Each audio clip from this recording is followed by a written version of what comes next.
Hello, and thank you for tuning in to this week's episode of Bite-Size Cybercrime, the podcast where we discuss cybercrimes and cybersecurity news. My name is Chloe Tonis, and we have a pretty big story that's been unfolding these past few weeks, so let's just get right into it. First, let's start with what exactly started all of this, a software called MOVEit. MOVEit is a managed file transfer software. It allows people to transfer data securely and with automation, analytics, and failover options. At the beginning of this month, a zero-day vulnerability in the MOVEit software was being actively exploited by threat actors.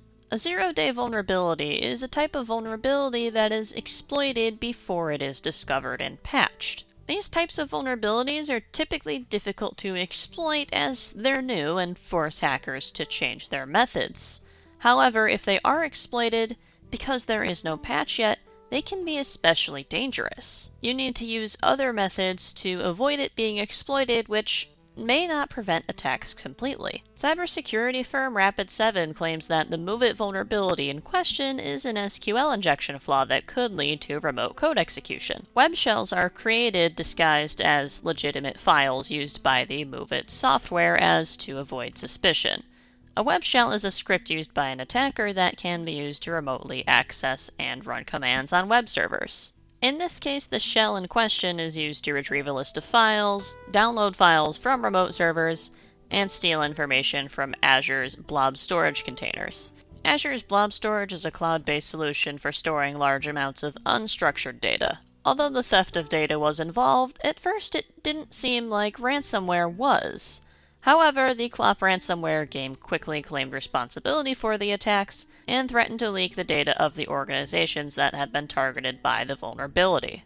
It is suspected that although the attacks only began this week, that the Clop ransomware gang was aware of this vulnerability and began experimenting with it in 2021, with some attacks taking place over 2 years ago. The suspicious activity was only caught later because it seemed that there were much larger, more noticeable data transfers occurring.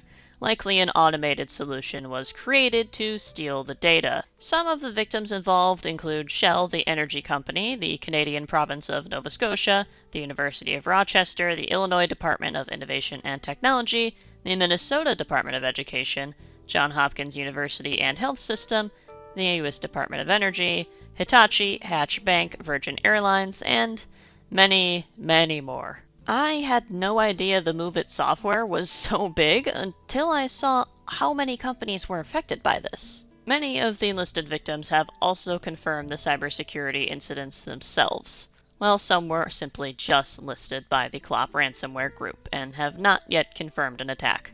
Two notable victims within the past couple days have been the states of both Louisiana and Oregon, claiming that millions of driver's licenses were accessed by hackers in an attack on MOVEit. Louisiana's OMV confirmed that names, addresses, social security numbers, birthdays, heights, eye colors, driver's license numbers, vehicle registration numbers, and handicap placard information were potentially exposed. However, the Clop ransomware game claimed that data from the military, children's hospitals, and the government would be deleted instead of leaked, as they did not intend to target these places, even though they targeted those places.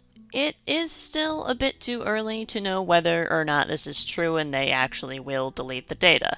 They may not even leak it publicly, rather sell it to other cybercrime gangs. Therefore, Louisiana and Oregon citizens should consider their data at risk. Clop stated that they have begun negotiating with victims and will begin publishing the data of those who do not pay up by June 21st, which is a Wednesday next week. It should be noted that a second vulnerability of a similar nature was discovered June 15, 2023, but thankfully both this vulnerability and the original one that started this whole mess were patched, and it is strongly recommended to anyone using the MOVEit software to upgrade as soon as possible.